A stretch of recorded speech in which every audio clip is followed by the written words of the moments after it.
Oh, yeah. Welcome, everyone, to our session today with Chuck Stevens on diversity and inclusion strategy.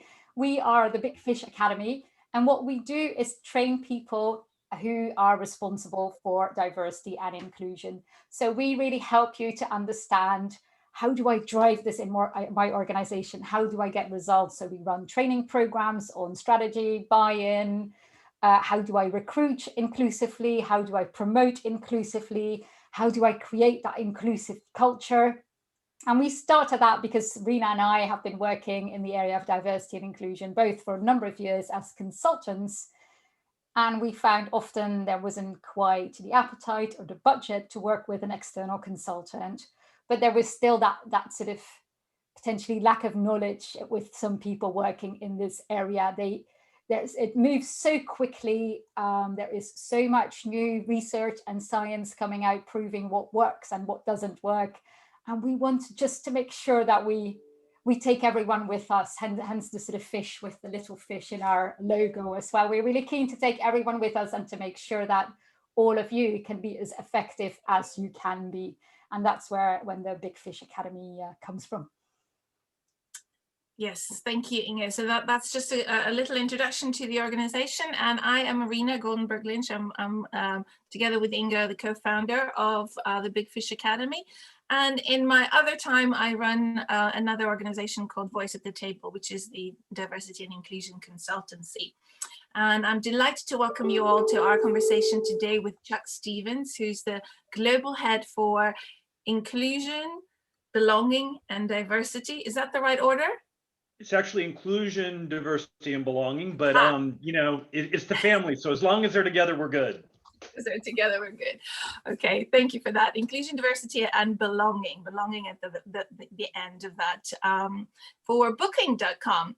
And Chuck and I met several years ago, right, Chuck? Probably 8 or 9 at this stage when you were still working at Barclays as well, and then moved on to Google. And now at Booking.com out of Amsterdam. So welcome and thank you very much for joining us this afternoon. Absolutely. Delighted to be here and see some familiar faces and so many advocates of the work dialing in today. So pleasure to come together. Thank you. Chuck, let's get started with a conversation. And this is a conversation, which means that all throughout our chat, feel free to pop any questions you might have or any comments or observations. Feel free to pop them into the chat. And Inge is monitoring the chat today, and she's going to be checking in. We're going to share your views, your questions directly for Chuck as well. I have a couple of polls I'm going to run as well, start in a minute. So it's all very informal. We want to create this as an opportunity for you to have a conversation with someone who's been in this business for a long, long time. So Chuck, the first question I'd like to ask you is, given that we've known each other for 8 or 9 years, what have you noticed a shift in diversity and inclusion since then? And what would that be? Maybe just very briefly. No, absolutely. I think the complexity's is increased when we think about world events, over that period of time.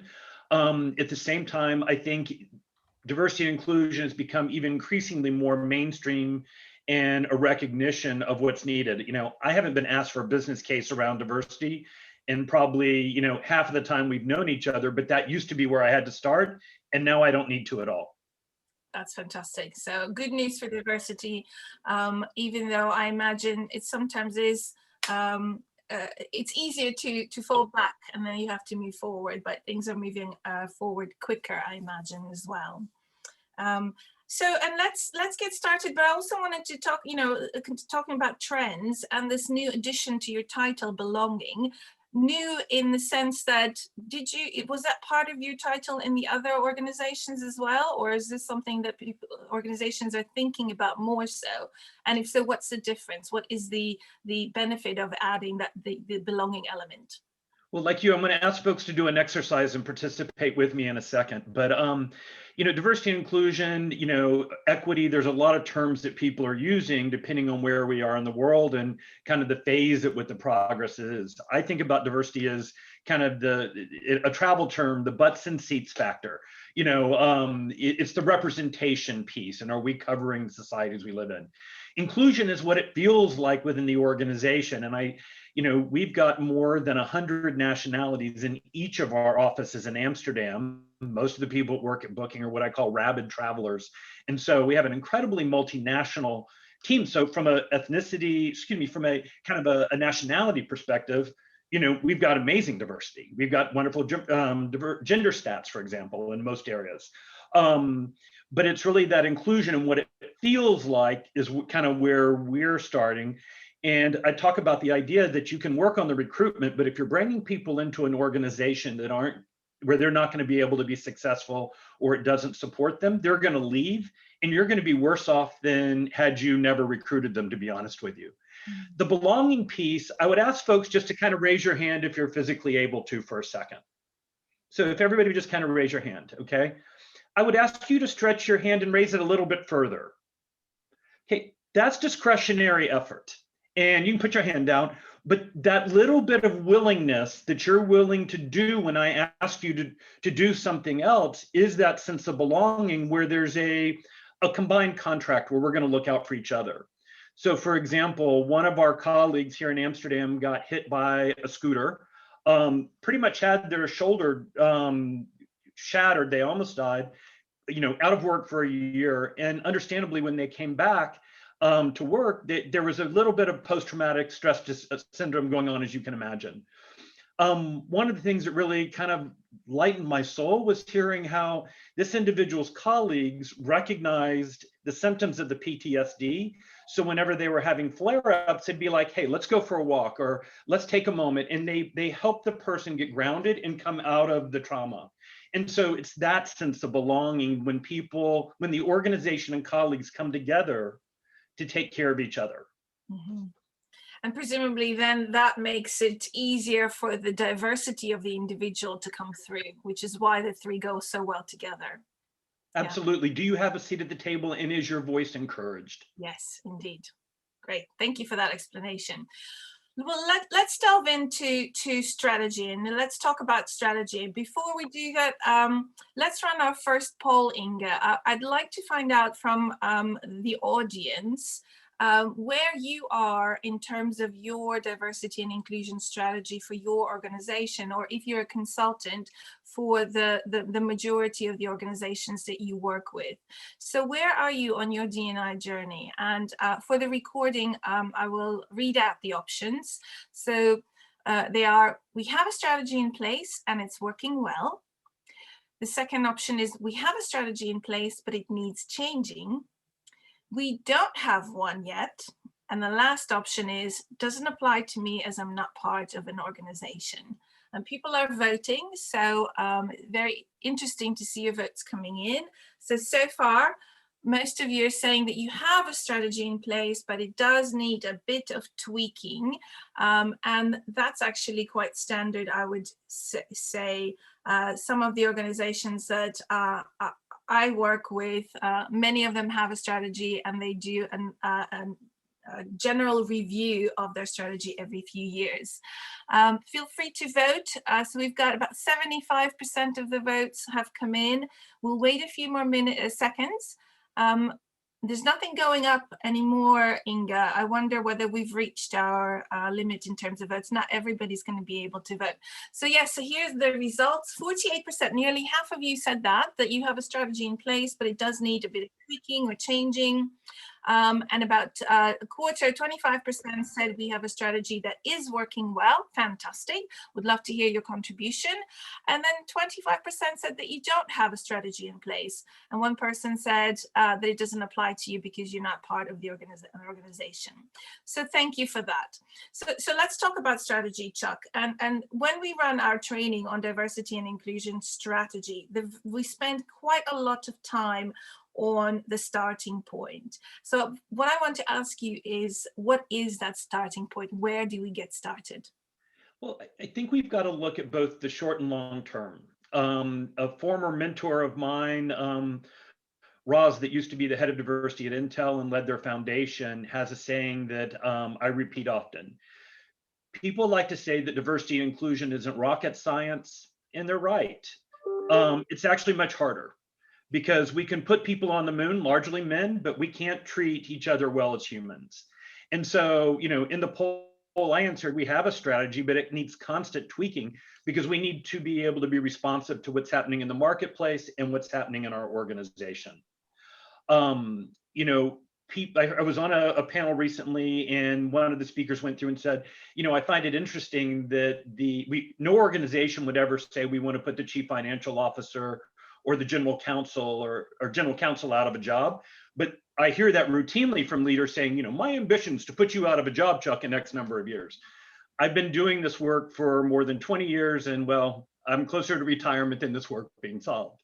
But when I think about strategy, I think about things in a matrix, and I came from a consulting background, so I can't help it, but kind of going at the top are, what are we doing for colleagues? And that's where we have to start. How are we serving the people that we work with and realizing that not everybody's experiencing this in the same way? There's a phrase, we're all in the same storm, but we most certainly are not in the same ship. I think about kind of clients, or in the booking vernacular, we talk about our partners, hotel groups, airlines. Some of the organizations that our organization or any of your organizations work with have likely been doing this work longer than you've been a company. And that's the case for Booking.com as an example. And then the last piece is in customers. And I hope most of you are a Booking customer, but how do we serve the unique needs that you experience as a traveler? So that's kind of going across the top. When I come down the side, I think about people and how can I serve those people most in need, and what is it they need in the moment? We'll talk about some more of those details as we go through. What are the systems? Things like our recruiting practices, pay equity, the policies that maybe serve people differently. And then the third element is around communities and the people that are in the markets where you live and operate. And obviously you can see where the leverage points are between colleagues and people, or colleagues and systems, or how our colleagues go through and impact the communities we operate in. And so depending on the appetite, the nature of your business, and the business opportunities, you're going to see different levels of engagement points that you can flow through or plug into. The biggest challenge I see running into this work with diversity and inclusion is people come at it from a position of passion, and I want to solve the world. And realistically, that's probably not something that's going to happen. And so how do we break it down so that we're able to maximize the opportunities and impact we have? So the matrix, just to summarize again: colleagues, partners or suppliers, and customers on the one hand, and then on the other side, or along the side, is you're looking at people, systems, and communities. And It's almost, you're looking at it as a table and trying to identify what is the interaction between each of them, and then what happens? How do you solve or prioritize? Well, there's a tendency, and I think globally, gender, for example, is relatively binary, though not exclusively. And this is an area around gender nonconforming people that I think we've seen an unbelievable rate of change in awareness and competency, but we are certainly nowhere near the top. We've been working on gender topics for how many decades? The right to vote 100 years ago last year, in the UK, for example. As a gay man, I certainly have a very different reality now than I did 20 years ago. I remember sitting in Atlanta where I lived, hearing about marriage equality. And I was like, if you think that'll happen in my lifetime, you're out of your mind. Fast forward to 5 years and my partner, now husband, and I are getting married. Who knew, And so I think depending on your organization and where you operate, there are different opportunities to plug in, and appreciating what is fair is not always equal.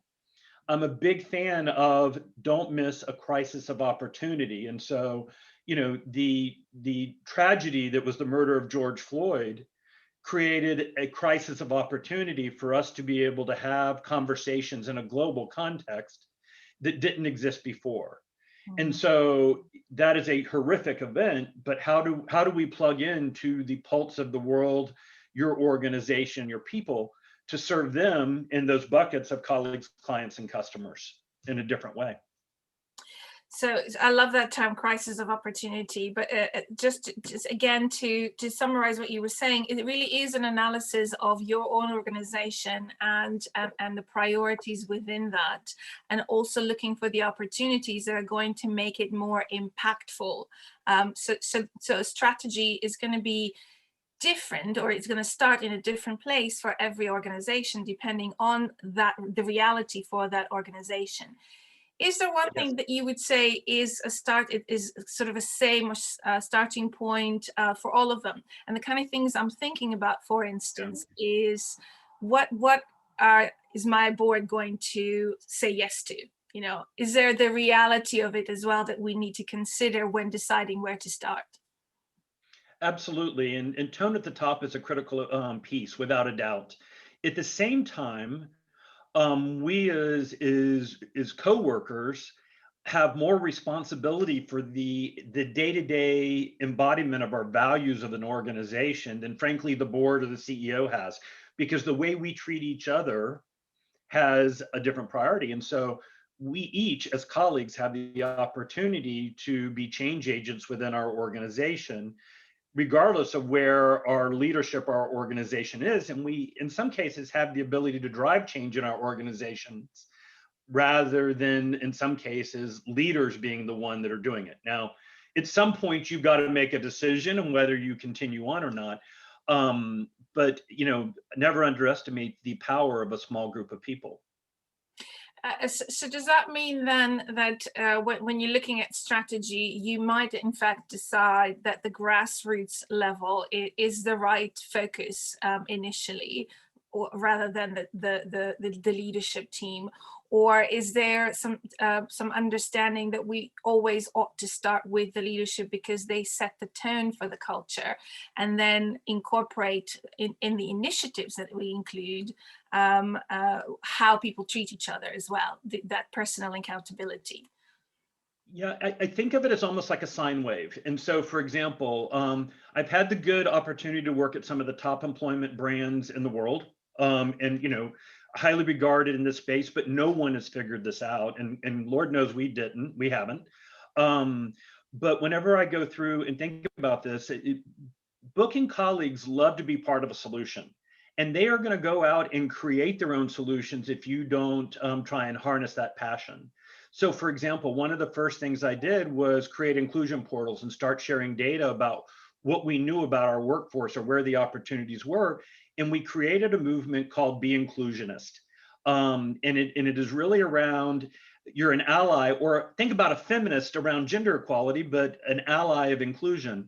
And so we created a construct that allows our colleagues to be part of it and allow them to do things. And so we reward and recognize colleagues that are doing things at a grassroots kind of market or team level, inclusionist, the colleagues that were looking after a colleague that was injured, for example, or playmakers that are people that are coming up with something on a global scale. So, for example, I've got colleagues that created global groups around Be Fit or mindfulness originally. And so they created something that no matter where you are in the 220 cities around the world that we operate, you've got a way to plug in. And so that was one of the first things I did, because I realized there was a unique opportunity for us to plug in and do some things that got the grassroots moving. And then I dropped back in and working with leaders who have been wonderfully supportive. But the interesting part is at Booking, we're largely kind of American and Dutch, which on the continuum, not to say that one country is better than the other or anything, but there is a sense of fairness and equality that's very different compared to some places where we operate. Mm-hmm. And so, our leaders had felt that they were being very inclusive, and sometimes that positive intent meant that they weren't, but for the most part, we were coming at it from a very positive place, even though my team hadn't existed prior to me joining 3 years ago. Mm-hmm. I love that. That's it's almost like creating a brand for D&I as part of your company brand. I'm going to go in a moment to Inga to see what's coming into the chat, if there are any questions or comments. Just one final thought on the prioritization. So it actually, if you are somebody who's starting out as opposed to somebody who's been doing this for 20 years, Chuck, it sounds like there's a lot to think about. Where is the starting point? Is there something practical that we can give our audience to say, the first thing I need to do is X? And that might be to do some research, to identify, to speak to people. But what is it? If we were to point them in a direction and say, go, what is that direction? What would you say? Yeah, I would say try and figure out it back of cocktail napkin. This does not need to be extensive, but figure out where the pain point is in that intersection of colleagues and business that allows you to go through and create win-wins where you've got the ear of leadership. I can go through and say, we need to address socioeconomic impact. Travel's a luxury. Not everybody can afford to travel, but if my leadership doesn't have awareness or buy-in of that, or that's not where we are in an organization, it's going to fall on deaf ears. Yeah. So how do I figure out where it is? And in this case, the first place I started was around activating my employees to create that social movement, because the passion in the norms of booking very much aligned to that piece. And frankly, it's one of the reasons that we ended up faring pretty well on the FT ranking for top companies at diversity based on surveys of employees. That's really interesting. And that also dovetails into, the type of organization that you're working for, because last time we had a speaker who was the D&I lead in a law firm, and law firms operate very differently from a company, from a tech company, but a company like Booking as well. So that will also have a bearing on where you start. But it's good to hear both those ideas. Inga, what's coming up in the chat? Any questions for Chuck? Yeah, great question here. How does Booking.com reward those inclusionists? So that's referring back to that network that you've created of people that want to be more inclusive. Well, a couple of things. All of the people that it's peer nominations. We've tended to recognize somewhere between 175 colleagues a year as part of our Playmaker and Inclusionist Awards. There's development and training they receive separate than. It's where we prioritize access to resources. But that book has become something slightly more. It's a talent directory of people that are what we call Booking Blue, and it's people that live and exemplify our culture and our values day in and day out. And so every leader went through and got that book to be able to think about it as a source for talent. PR has that book for whenever we're thinking about people we want to put in advertising or potentially feature in the marketplace. Recruitment, these are the people we're going to, asking them, hey, would you like to be in a photo op, for the organization? And so they really feel both they're contributing to the culture, but they feel rewarded by the culture to be able to go through and be recognized. And there's some little things we did, like having each leader within the region goes through and kind of celebrated them within their teams or their geography. We used to do something called BAM, which is the Booking Annual Meeting, and having them come together in person as part of BAM was part of it. So it's a host of little things, like sending them flowers to say thank you for everything you did, and that recognition and highlighting that this is both what we value and reward as an organization. Yeah, and then another great question, Chuck. You said if you talked about the US and the Netherlands and how there are differences in culture. So I'll make this two questions because I know some people want to know, if you work in a more global organization, how do you set this global strategy? And the question there is as well, how do you work with suppliers or countries, maybe other business units, where people aren't so on board with diversity and inclusion yet? How can you break through to those people that, and I've worked with a client, for instance, with a Japanese head office. They're not saying here where they're from, which is fine. So how do you, where in Japan, women's rights aren't really as high on the agenda as they are here. So how do you handle that? The global great question.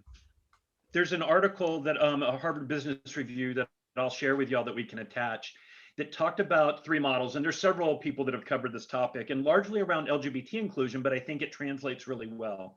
you have advocate organizations, here in the Netherlands, for example, talking about gender equality, LGBT rights is not controversial.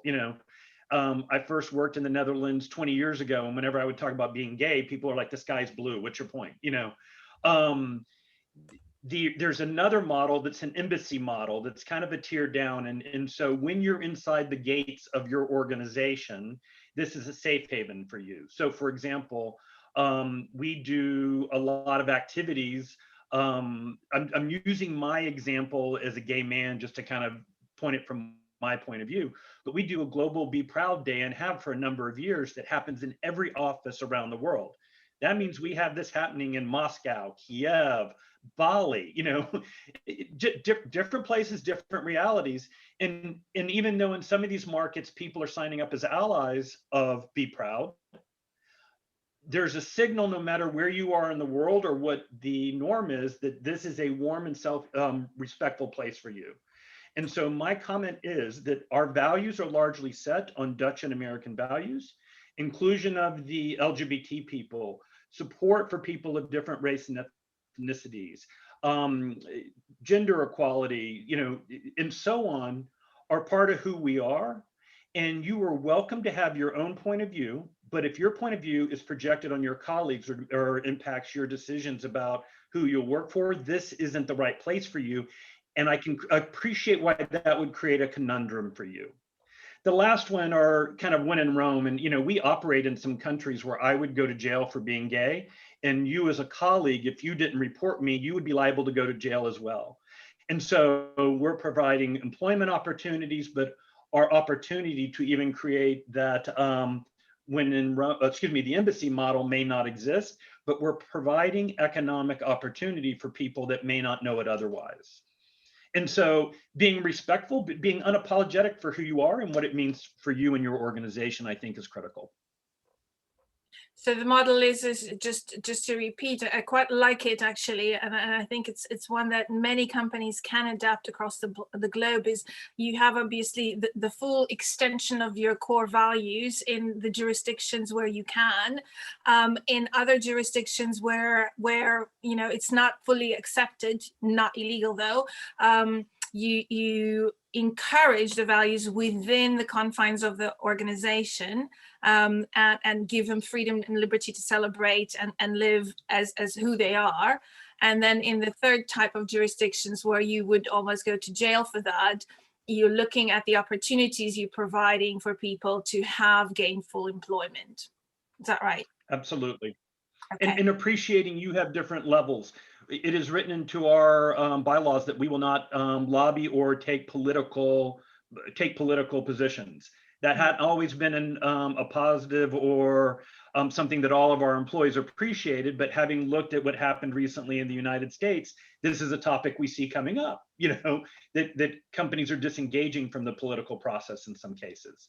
But there are things you can do around, for example, no matter where you are in the world, our code of conduct clearly states the groups that we believe as protected classes, regardless of what local laws are.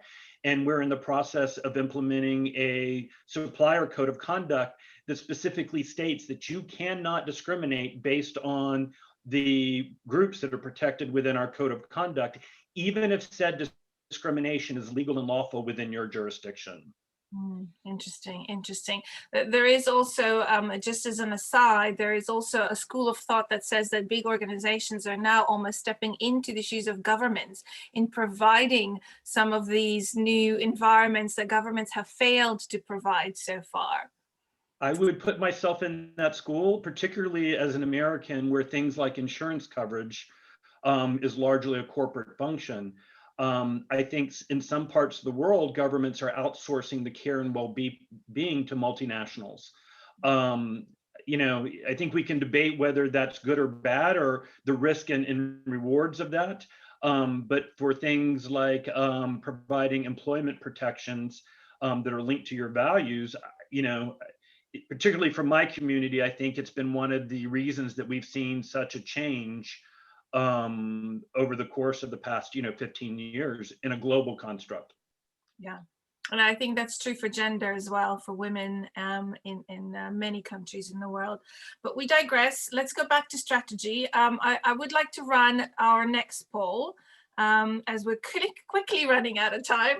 And this poll is around getting a sense from our audience what you find most difficult about setting diversity and inclusion strategy.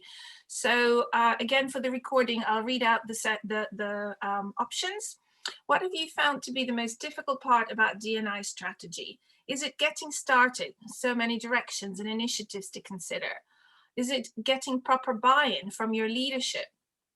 Is it understanding how to make it relevant to our organization and tie into our business vision and mission? Is it successful implementation over time? And if it's something completely different, you can put it into the chat. So people are voting at the moment. So we have a number of things coming in. So successful implementation over time seems to be winning out, closely followed by understanding how to make it relevant to our organizations and tie it to business vision and mission. And while we're doing the poll, Chuck, I'd like to ask you to address those 2 points. Is again, how do we make it, how do we tie in whatever it is that we're doing into the business vision and mission? And you did touch on that briefly, but maybe we can talk about it a bit more. And then the successful implementation over time is a very good point. And most people saying that this is where you struggle the most. So that would be quite good to address as well. Thank you for that. Why don't I start there? Because honestly, that's what I posted for me. You know, we had not until 3 years ago, we hadn't had a diversity and inclusion team. People were doing things and, you know, scattershot across the organization, still happening today, by the way. You know, in booking in most tech firms, but in many of ours, we're willing to take controlled risk and make bets. And sometimes they pay off and sometimes they don't, either through our execution or outside factors. You know, COVID has changed all of our realities. The idea that we're not going to make mistakes is a fallacy. The idea that what I do for one group isn't somehow going to potentially set back or harm or slow down another group. You know, we're not going to be able to do this equitably across the board, and we're not going to be able to do it at the same pace. I consider myself what I call a pragmatic activist.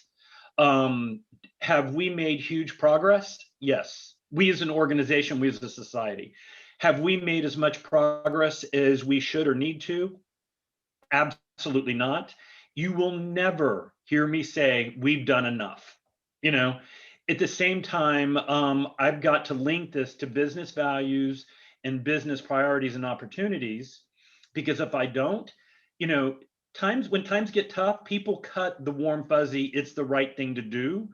But whenever you've embedded into the organization and you're solving business problems, you're going to continue to be invested. I've got 4 roles that I'm looking to hire right now, and you know, in the process of hiring for. And you know, there are parts of the organization that I don't think are none too pleased that I've got that sort of headcount expansion. But it's a signal from leadership that I think sometimes our colleagues miss, that we still view this work, it's core to who we are. But I've also been able to support, you know, major business expansion and our ambitions there. I'm supporting strategy. I had one of our executive committee members go through and tell me, you know, how is it you seem to have an answer for the problems whenever we run into them? And I'm like, it's like shooting fish in a barrel. I can tell you what's going to pop up in the next 6 months for us with 80% accuracy. So if we could please get to more of a proactive rather than reactive foot, I would really appreciate that. You know, we had been talking about race and ethnicity, you know, over the past 3 years prior to George Floyd. You know, we had been talking about mental health and well-being prior to COVID. And thankfully, we had rolled out a global employee assistance program, and we had rolled out Headspace prior to COVID happening, that are wonderful resources for managers and colleagues to cope with exactly with where we are today. You know, and it's luck, but it's one of those of like, what are the foundational pieces I know we need no matter what? And regardless of what the issue is, this is going to go through and provide competency for us. Yeah, fantastic. And I think the key takeaway from what you just said is that as long as you're making progress, I think there is now a movement away from setting targets and KPIs, but looking at progress, keep progressing, don't stall. And that is what needs to be measured and maintained. And I think that's what becomes important. And just trend. I focus on trend. I don't care about a moment in time or a month. Focus on trend. What are you maintaining positive momentum? Yeah, exactly.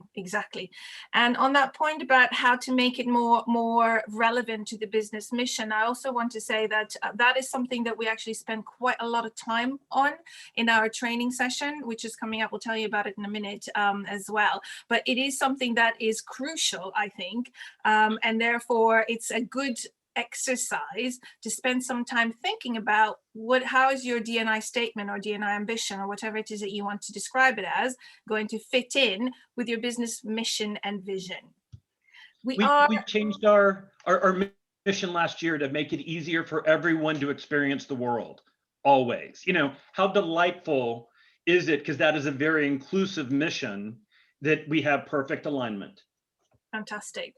And it sounds like, I know that your team is one of the largest D&I teams across organizations, which also speaks for the commitment of the organization. Very quickly, if you were to point out any other organizations out there that are doing this well, who might they be?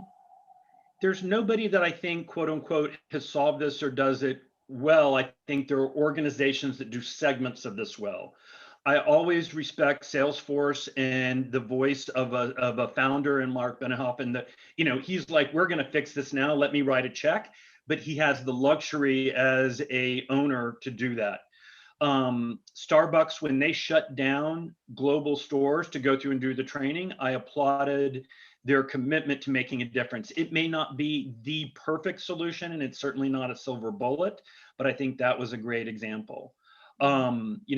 We have not figured out gender equality, but for a tech firm to be majority women, and to have some of the numbers we do, I think we are doing better than some, but we certainly haven't solved that. So I think there's a lot of people, but I don't think these translate from one. I can't use the Benioff model at Booking because of the way we're organized.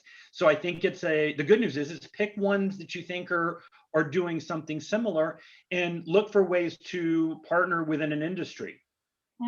That's a good idea. And there's lots of great examples of that as well. So we are approaching the end, and I want to thank you. We could do this for a long time, much longer. Lots of questions coming in. I'm mindful of everyone's time. So Inga, unless there's anything else coming in from the chat, what's next, Inga? Oh, really? I mean, just if you have more questions, and I know you're going to have, we offer a half-hour call with me, and I'm usually very practical in these things. In half an hour, we can really get somewhere to just get you, on that next step. What is the next thing you need to do? Where are you stuck? We look at that, and I can help you with that. So feel free to book that, and that will be in the follow-up mail. You get follow-up mail with recordings as well. So please whitelist us, because we seem to come in people's junks a lot. I think the mailing systems have started to become really, really strict somehow. So if you haven't got, if you don't see the follow-up, please check for it. And then if you feel, I'm at the moment making my strategy, and I know about 60, 80% almost of you, 70% of you you're making your strategy, you're improving it, and you think, I would want some help, then we can really help, because in 2 weeks' time, we have a program for you, a strategy program, where we take you through the steps. What is it that needs to be in your strategy? We talk about mission and vision. How do you link that to the business strategy? How do you get that to the top of the agenda? What objectives do you need? And I know some of you have questions about how do you set priorities? So we address that there. What data do you need? And last year we ran it twice. It was very successful. And people were all saying, I wish I'd done this earlier. And they go away with a real good draft strategy, or minimum, they know exactly what they need to do to get that strategy finished. And that's where we want to get to. I mean, why would you come? There is time to share with others, just learning from others. We make it super easy. So if you're thinking about this, you can do all of this yourself, right? I mean, you can look everything up there is on strategy, but it goes so much quicker and it's so much easier. We've done that for you already. Just carve out 3 hours in your diary and you walk away with that really good draft strategy. And you know you've got those right choices right there and then. And I mean, yeah, our training programs get really good feedback as well. It's super practical. So we'd love to see you on there. And for those of you here today, any questions, let me know. Just throw them in the chat. And if you're wondering about price, if you book today or tomorrow, you still get the early bird price of £300. So we can still make that available for you, especially for those, I'm saying today, tomorrow and Monday, that is still available. And if you're struggling to get the budget, give me a call instantly, because we've got some ways to maybe help you with that as well. So any questions, let me know. And Chuck, that was amazing, right? Some really, really good input there. Thank you so much. Thank you so much. If you run the last poll as well, this is a very short feedback poll, because we're always very keen to hear from you what you think we can improve on. So please give us your feedback in that poll. It takes only a minute. I won't read out the options, and we won't share the results. So don't worry. You can be honest and open. And while we're doing that, again, I want to thank you, Chuck, for your time. I love talking to you, you know that. It's probably the 5th or 6th time I've asked you to speak at an event that I'm hosting, and I'm sure that it won't be the last. So thank you very, very much for your time and coming in despite technical difficulties as well, so that's great. Yep, my internet's down, so I'm off my phone, but thank you as well. It's always a treat, and hopefully not the last time. I would encourage everybody on the call to be kind to yourself. We are genuinely trying to change the world, and the rate of burnout or diversity fatigue among people doing this work is off the charts. This is around moving a battleship, not a 90-day project. And so be kind to yourself. Short key wins to create muscle memory. Don't feel like you need to do everything at once. Trying to over engineer or do too much is the #1 problem I see colleagues or organizations making. Yeah, and reach out for help. It doesn't have to be us, it can be anyone. There are lots and lots of people who have the ability to help, so you're not alone, and that network is growing every day. So again, thank you very much for coming. Thanks for participating. Thanks for all your questions, and we'll see you again soon. Thank you, Chuck. Have a great weekend when we get there. Thank you very much. Take care. Thank you.